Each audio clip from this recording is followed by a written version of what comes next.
Dunyoning umri qisqa, har qancha bo'lsa ham 100 yil yashasa ham bir narsa degan.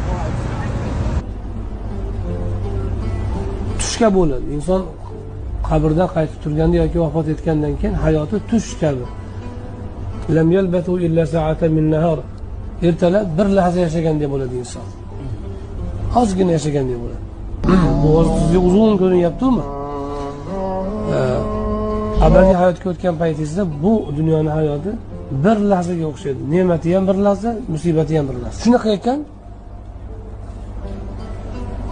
bu dunyodagi adolatsizlik yoki qiyinchilik yoki musibatlar sizga uzun ko'rinmas.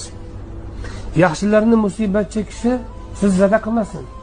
Ular jannatda martaba olishyapti hozir shu musibatdagilar. Yomonlarning ustunligi, hukmronligi sizni zada qilmasin. Ular do'zaxdan joy tayyorlayapti shu yurishda o'zlariga.